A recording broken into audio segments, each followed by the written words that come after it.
By Motorsport South Africa and its partners Toyota, Volkswagen, Ford and Sasol.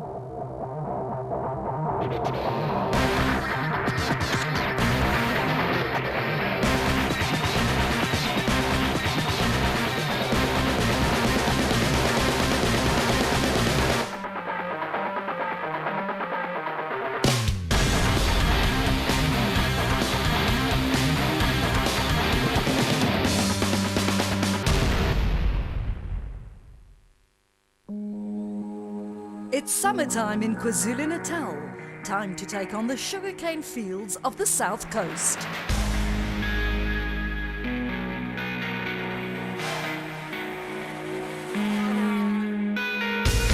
Welcome to round one of the highly anticipated 2014 South African Rally Championship. This is the Tour Natal Rally, and for the many spectators and drivers alike, there's nothing quite like it.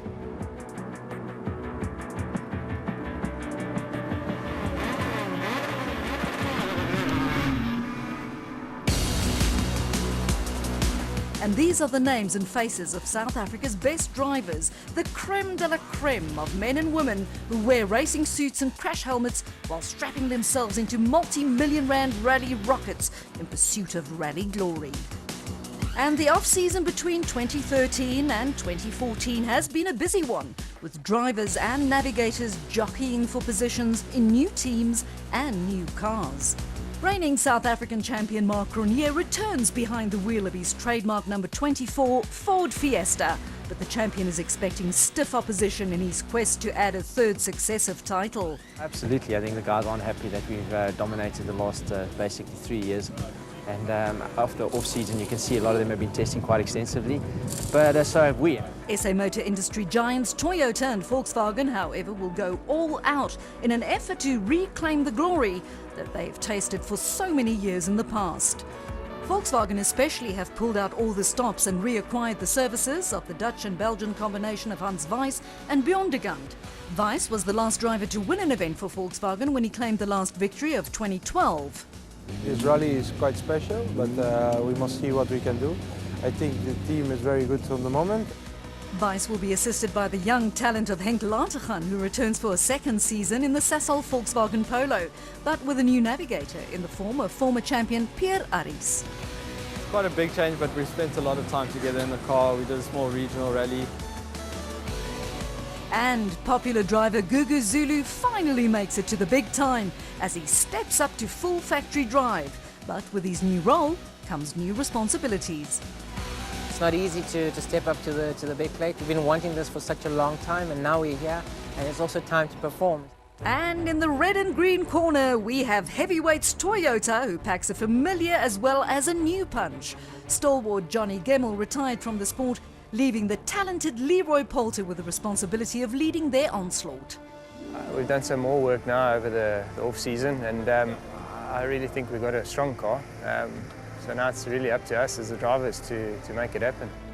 Probably the biggest news to hit the rally scene is the fact that Hergen Vecken, who won 2 titles behind the wheel of Volkswagen, returns to the brand that saw him start his rally career more than 20 years ago. I started with a Toyota, so I'm very happy to be back. The guys made me feel very comfortable, and the car feels good. I'm happy. Janelle de Villiers just completed another successful Dakar rally in South America, but the SA Rally Championship is very different. We're sitting in the car for the first time on Wednesday, so not quite used to the Yaris yet. The second Ford in the series will be piloted by Japie van Niekerk, who will now compete in the top S2000 class. Moving into the S2000 class this year was always the plan, in a proper car with a Evo 2 engine, and we're looking forward to that. Behind the top factory and S2000 cars, a few up-and-coming drivers will showcase their skills in the S2000 Challenge for slightly older specification S2000s. Promising youngster Thilo Himmel will make his debut behind the wheel of a Volkswagen Polo, where he will square off with the talented fellow Namibian Wilro Dippenaar, while Nick van der Westhuizen and Piet Bakkes round off the S2000 Challenge. First on the road is the place where no driver wants to be, especially here in Natal. The roads are covered by loose little stones that act as ball bearings for front runners who literally have to sweep the roads clean, leaving a clean line that offers much more grip for the later runners to exploit. So the top drivers draw their starting positions for round one. Marc Cronje is clearly pleased with drawing number 7, as is his biggest rival Leroy Poulter, who draws number 8. Hans Weiss is welcomed back to South Africa by drawing the unlucky number 1. And it's off to stages 1, 2 and 3, which will be run on the trot without the opportunity to visit the service park in between. Together they make up 36 kilometres of challenging and slippery gravel roads to the west of Scottsboro.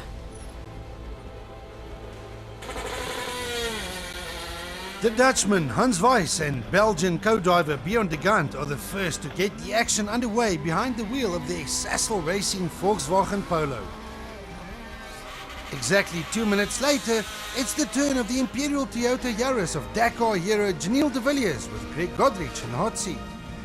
Gugu Zulu and Carl Peskin start their first ever rally in the top S2000 class and the second of the Sassel Racing Volkswagen Polos, followed by the first of the Castrol Toyotas in the hands of new team members Hergen Vecken and Callan Swan. Up ahead, Hans Weiss is finding out precisely how slippery these sugarcane roads are while he sweeps it clean, and it's clear that Weiss will lose loads of time while playing the broom. So we are really sliding a lot and we have to see what we can do. Weiss is setting the benchmark times from first on the road, but benchmark times are meant to be broken, and that's exactly what Janelle de Villiers is doing. The effect of road sweeping is evident as the Imperial Toyota Yaris goes 13 seconds faster on stage 1 and edges out another 7 seconds on stage 3. The stages are very, very slippery, so it's a lot of concentration.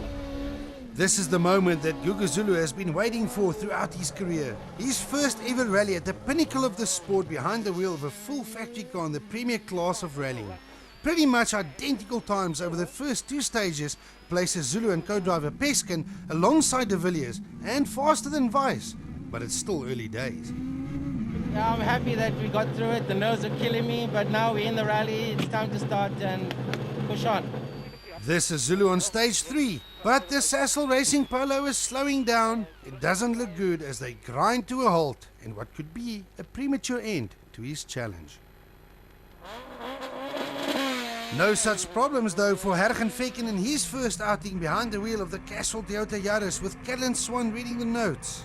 Vecken makes full use of his superior road position to go a full 13 seconds faster than de Villiers on stage 1. He extends it by another 8 seconds on stage 2 and takes another 6 seconds on stage 3 to set the early pace. I think it went okay. It's extremely slippery, so 2 minutes behind Vecken, his former and long-time co-driver Pierre Aries is now reading the notes for youngster Henk Latergan inside the third of the Sassel Racing Volkswagen Polos. It will take time to get used to each other, and although Latergan is somewhat slower than Vecken, he completes these 3 stages without incident around 20 seconds of the current pace. Well, it's really, really slippery, and the guys drive some funny lines, so once you get off that, you far off. This is the first of the 2 Fords, the new Africa Developments Fiesta in the hands of Japie van die Kerk and Gerard Snyman. But the Fiesta slides wide and ends up on its roof. It's the end of Van die Kerk's challenge. These are the current champions, Marc Cronje and Robin Houghton in the Ford Racing Fiesta. Cronje sets off on his quest to defend his title for a 3rd successive year and starts the event as the clear favourite. But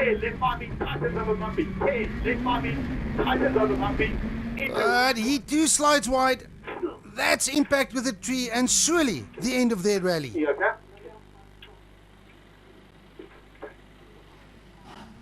Unbelievably, the Castrol Toyota Yaris of Leroy Poulter and Alvin Coetzee is now the 6th car on the road, following the exit of both Fords early on in stage 1. Poulter, who is regarded as Cronje's main rival for the 2014 title, must have been smiling inside his helmet when he passed both the stricken Fords on the side of the road.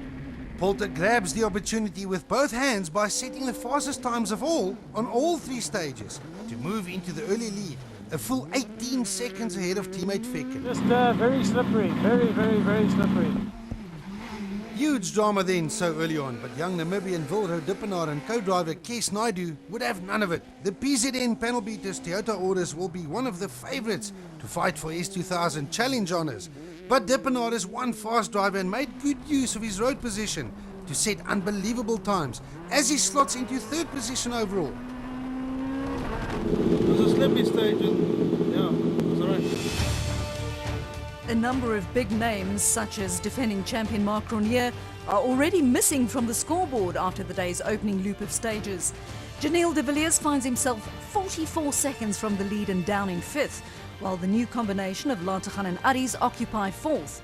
Wilro Dippenaar slides into an incredible third position overall, with the two Toyotas of Hergen Fecken and Leroy Polter leading the way. Back in the Dunlop Service Park, the damage on the Ford Racing Fiesta of Marc Grenier shows signs of the altercation with the tree. Not the start that the defending champion was hoping for. I went into a corner too hot and got the back end out. The car felt fantastic. I mean, it really felt good, and that's why I started pushing maybe a little bit premature. And yeah, this is the ramifications of it. Japie van Niekerk can tell a similar story. You know, we went a little bit fast into a corner, and for once my navigator was right. It was a left 8, and when I got there it was left. But what a fantastic start for young Namibian Wilro Dippenaar, who currently occupies third position overall. Oh, it's the best that we have had since I started doing rallying in South Africa. And an even better start for the Castrol Toyota team with Hergen Fecken setting the second fastest times on all three stages so far, and teammate Polter winning all three to move into the overall lead. You know, the car's working well, and you know, Hergen's doing a good job as well. The notes are going very well, the car's handling perfectly, so that I'm very happy. The Toyota's going well. And it's back into the sugarcane for stages 4, 5 and 6. They are the same three stages from before, so the drivers will now know where all the dangers are lurking. It also means that Hans Weiss and Bjorn de Gant, although still first on the road, will not have to play the role of sweeping broom anymore, as these roads have now been swept by the entire field. It shows as the Dutchman beats his own time on stage 4 by a full 27 seconds. The Sassel Racing Volkswagen Polo takes another 14 seconds of his own time on stage 5 and improves his earlier effort by a full 18 seconds on the final stage of the day. I think we did a good first day. It was really slippy for us. So Weiss managed to go drastically fast over the second run, but the rest will undoubtedly do the same. The Imperial Toyota Yaris of Janelle de Villiers and Greg Godrich are the next ones to tackle this tricky loop of stages, which already claimed a number of victims. De Villiers is a very calculated driver and also improves his own benchmark times dramatically to stay ahead of Weiss on the overall standings. Well, the Yaris is going well, and happy with the day so far. But the fight between Weiss and de Villiers is only a battle for fourth position overall. The Castrol Toyota Yaris of Hergen Fecken and new to him, co-driver Carolyn Swan, is the next car to take on these stages. Fecken is currently in second position overall, and as with both drivers before him, he also improves on his own performance from earlier in the day to cement his position on the overall leaderboard. Yeah, that was good, eh? Car feels really good. Youngster Henk Lateghan has already indicated that he needs time to get used to the new voice of Pierre Aries coming over the intercom system of his Sassel Racing Volkswagen Polo.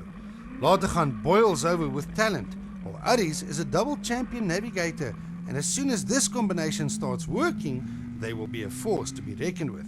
Lateghan did manage to find better rhythm this time around and closed the gap to second placed Fecken by around 3 seconds. Much better. I've got way more confidence now. Pierre's reading much better. Everything's going well. But at the very top, Leroy Polter and Alvin Coetzee remain untouchable. Polter has won every stage so far, and stages 4, 5 and 6 are no different. The Castrol Toyota driver continues his stage-winning streak by also setting the fastest times this time around to extend his overall lead over his Castrol Toyota teammate Fecken to a full 41 seconds. Yeah, that was very good. You know, the stage was a little bit easier now. A little bit grippy, battling with the tyres. You know, we started with second-hand ones to get through the second half, and we're on the edge now. Wilro Dippenaar and Kes Naidu start the day's final loop of stages in an excellent third place overall, But the PZN panel beaters Toyota is a little late to arrive at the end of stage 4, thanks to a broken alternator which eventually forces him to retire. A bitter end to what could have been a dream result for the youngster. Tour Natal rally action continues after the break when the crews tackle day 2. Will Poulter and Fecken remain on top, or will the Volkswagens of Lateghan and Weiss fight back?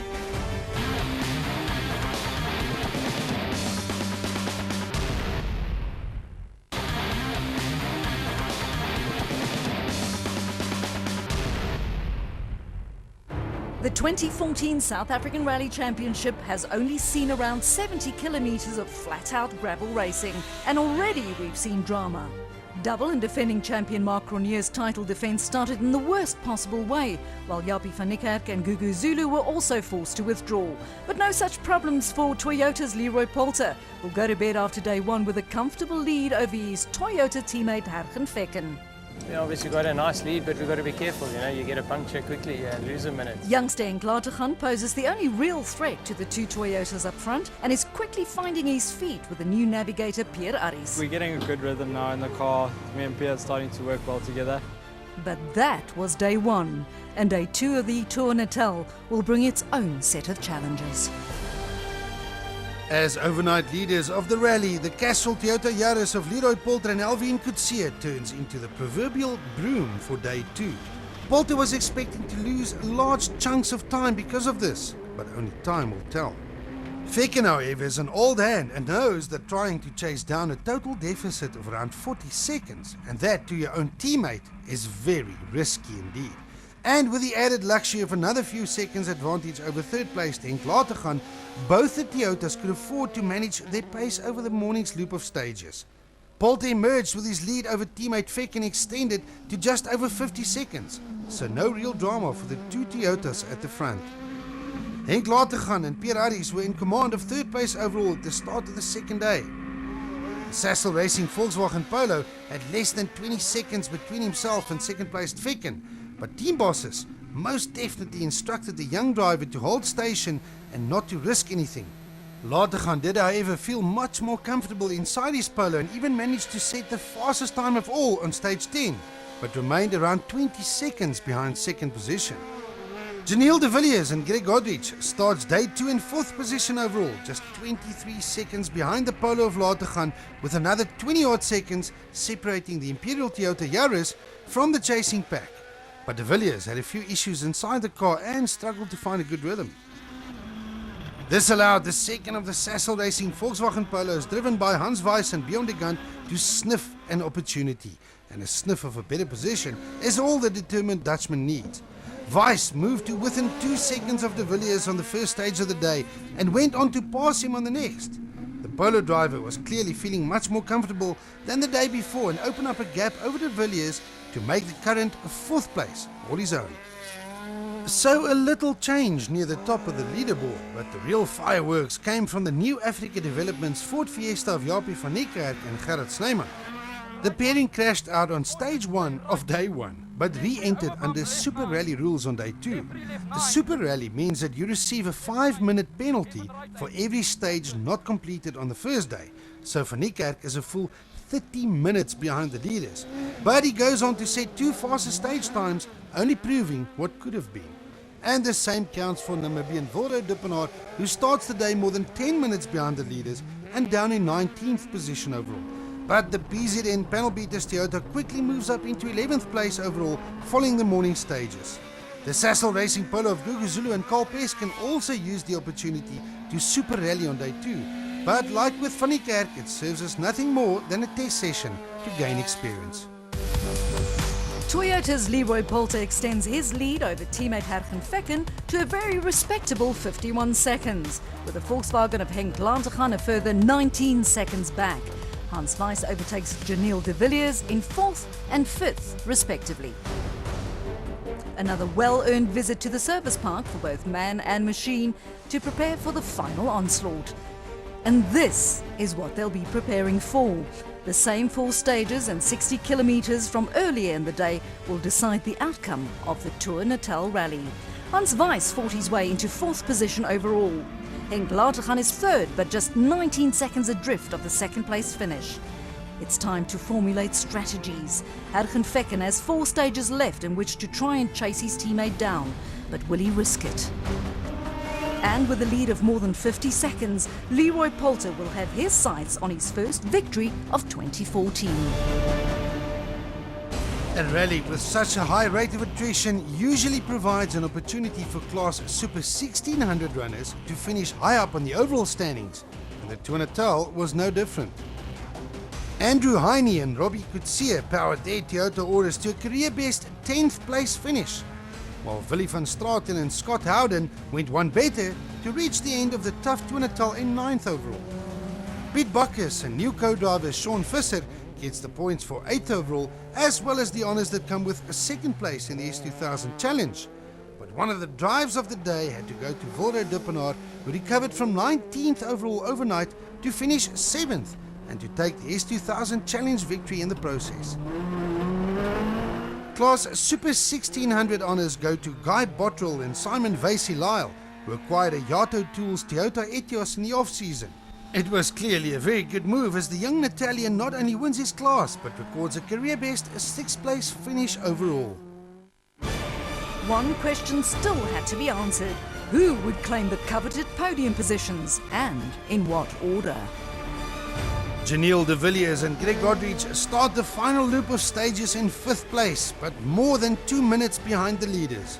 De Villiers knew that he had little to gain and simply kept his head to safely complete these 2 stages without any incident. Ahead of de Villiers, the Dutch and Belgian pairing of Hans Weiss and Bjorn de Gant had other ideas inside the Sassel Racing Volkswagen Polo. Weiss was finally getting used to the hot and humid conditions and found a rush of speed to record his first stage win of the event on stage 11 to move to within 30 seconds of his teammate Henk Latergan. Latergan, on the other hand, responded by claiming victory on stage 12 to once again edge out a little advantage over his teammate. While the 2 Volkswagens were dueling for the final podium position, the 2 Castrol Toyotas of Hergen Fekken and Callan Swan and Leroy Poulter and Alvin Coetzee were still in control of the rally. Fekken carefully maintained the gap between himself and 3rd place Latergan, but it was getting a little too close for comfort, as the gap had diminished to just 10 seconds with 2 stages to go. And at the front of the pack, Leroy Poulter was holding his own and controlled the event perfectly. He took the lead as early as stage 1, and with just 2 stages to go, remained well in control with a 45-second advantage.